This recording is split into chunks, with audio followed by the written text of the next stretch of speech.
धर्मशाला police ने एक फर्जी आईपीएस अधिकारी बनकर रह रहे व्यक्ति को गिरफ्तार किया है।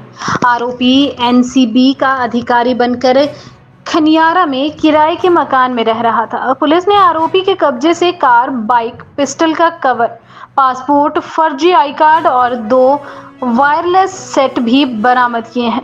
पुलिस ने आगामी कार्रवाई शुरू कर दी है। आरोपी करीब 1 वर्ष से हिमाचल प्रदेश के विभिन्न स्थानों पर रह रहा था। दबिश के दौरान आरोपी के कब्जे से गुजरात नंबर की कार और बाइक को कब्जे में लिया है। आरोपी ने अपनी कार पर गवर्नमेंट इंडिया तक लिखवाया हुआ था। बताया जा रहा है कि आरोपी नशे के कारोबारियों को ही अपना शिकार बनाता था, उनसे चरस आदि नशीले पदार्थ पकड़ता था और उसे खुद सेवन करने के अलावा आगे भी सप्लाई करता था।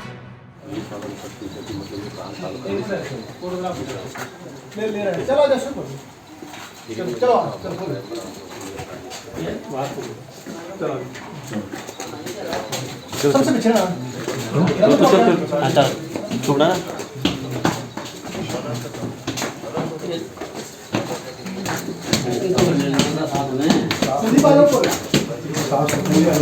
इरोला सब संगोली आने का यो चला सकते घर में गए ना इरोला घर में गए ना नहीं सुशी घर में ज्यादा करता है हम सब घर में तो बुरा हो गया इरोला के ना आगे जल्दी आ रहे हैं खोल कमरा खोल अभी खोल देना इन खोल देना पहले चलो आ जाओ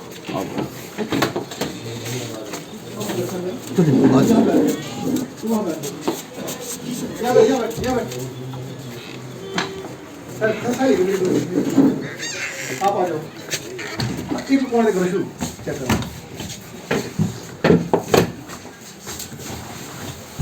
फोटो खड़ा हो गया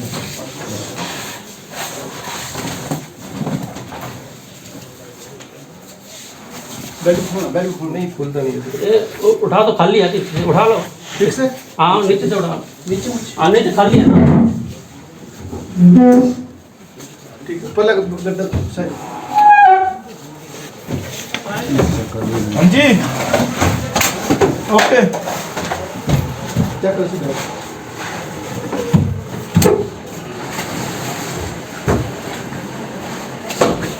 क्या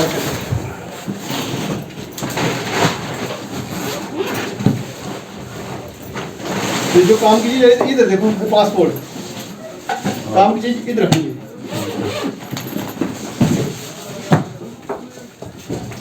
नहीं कौन सी गाड़ी है किधर है पड़ी थी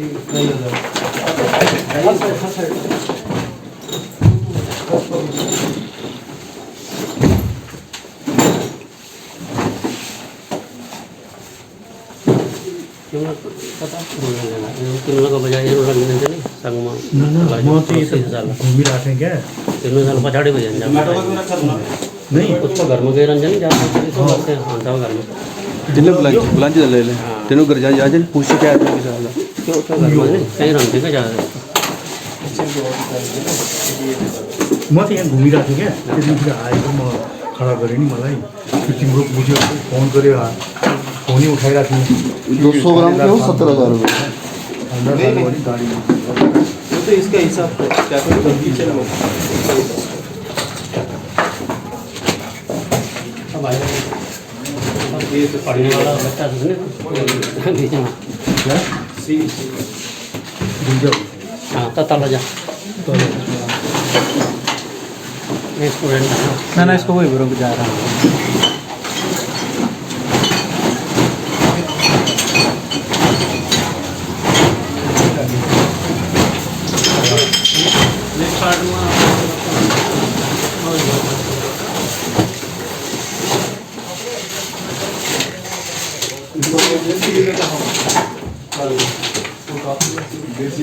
दूसरा जो एनसीबी का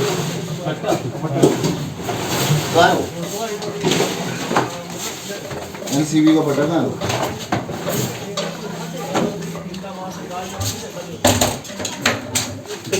पीछे का चाबी है गाड़ी की, गाड़ी ये अच्छा अब्दुल है सर। गाड़ी में होगी सर।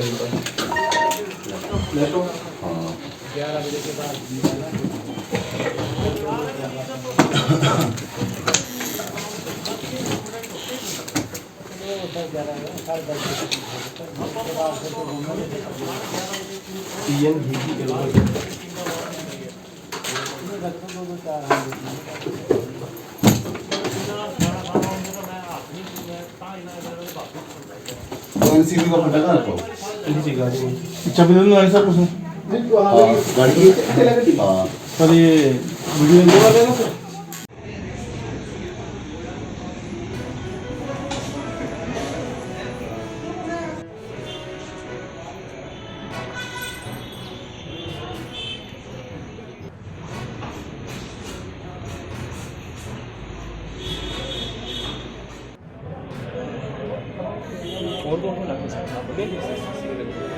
मैं तो मेरे काम चलता है बेसिकली डेली टेक्नोलॉजी।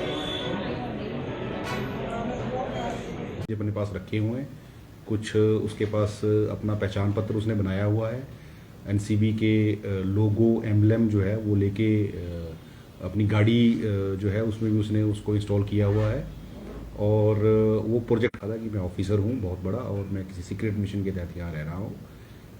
तो इसमें फर्दर पुलिस ने जो है अभियोग पंजीकृत किया है और इन्वेस्टिगेशन इसमें चली हुई है। अभी उससे पूछताछ के बाद जो भी पहलू सामने आएंगे उन पे ध्यान में रखते हुए उनमें फर्दर वैसे ही कानूनी कार्रवाई अमल में लाई जाएगी। सर आपके पास शिकायत कब दर्ज हुई थी इस मामले में?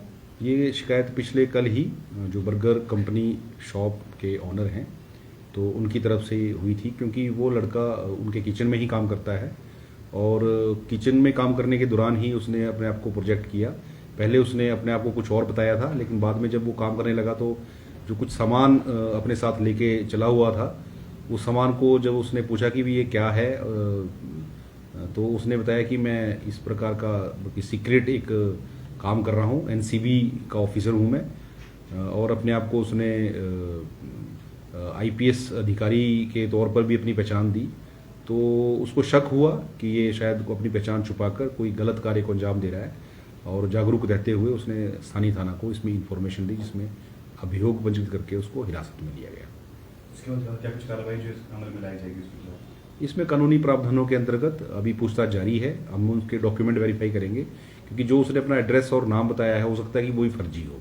जब तक वो पूरी वेरिफिकेशन नहीं होती उसके बाद ही कुछ कहा जा सकता है कि इससे पहले भी कहीं ये इस प्रकार का कोई या किसी और क्राइम में या इन्वॉल्व तो नहीं है जो अपनी पहचान छुपा कर यहाँ रह रहा है। तो सभी पहलुओं पे जांच करेंगे हम, उसके पश्चात ही कुछ बता पाएंगे। सर अमूमन देखा गया है कि रोजगार को हर कोई जो युवा है आता है, लेकिन उन्हें रखा तो जाता है, चाहे शोरूम ले लीजिए चाहे कोई अन्य शॉप, तो किस तरीके से उनकी रजिस्ट्रेशन जो शॉपकीपर है उन्हें करनी चाहिए, जो मालिक है? क्या कहना चाहेंगे सर जो तमाम लोग हैं? देखिए, जो लॉ ऑफ द लैंड है वो सभी को पता है कि जो भी हमारे कानूनी प्रावधान है, कोई ये नहीं कह सकता कि हमें ये कानून पता नहीं है, लेकिन फिर भी लोग उसकी वायलेशन करते हैं। जहाँ तक बात है कि रोजगार के लिए, जैसे आपने बताया कि युवा जो है वो आते हैं, तो कई बार जो कॉन्ट्रैक्टर हैं या जो ऑनर्स हैं जिनके पास वो रोजगार करते हैं, तो उनको ये रहता है कि अगर हम इनके डॉक्यूमेंट आगे शेयर करेंगे तो शायद ये लोग वहाँ से भाग जाएंगे और चीप लेबर जो है इनको नहीं मिलेगी। तो चीप लेबर के चक्कर में वो कई बार ऐसे लोगों को अपने पास रख लेते हैं। लेकिन जैसे कि ये जो ऑनर हैं जिन्होंने इनको रखा हुआ था काम पे, उन्होंने इसको वेरीफाई किया और उसके पश्चात जो है सूचित किया। तो मुझे लगता है कि जो भी रोजगार प्रदान करने वाला व्यक्ति है उसको ये ज़रूर ध्यान में रखना है कि जब भी आपके पास कोई काम करने वाला कोई भी आ रहा है रोजगार के लिए, उसका आधार कार्ड उसकी वेरिफिकेशन करें और थाने में वो जरूर जमा करवाएं, ताकि थाने में हम अपने लेवल पे जो है उसको फर्दर जो भी उसका एड्रेस है, गांव का एड्रेस है, जहां का भी है, वो किसी भी राज्य का रहने वाला है, तो उसको हम वेरीफाई करें कि उसका कोई आपराधिक रिकॉर्ड तो नहीं है या यहाँ वो किसी और नाम से तो नहीं रह रहा है, अपनी जो भी उसका नाम है, उसकी पहचान है, उसको छुपाकर तो नहीं रह रहा है। ताकि क्योंकि वेरिफिकेशन बहुत जरूरी है। कई लोग क्रिमिनल जो है वो क्राइम करके वहां से आते हैं अपना नाम पहचान छुपाकर, किसी बड़ी वारदात को भी अंजाम दे सकते हैं।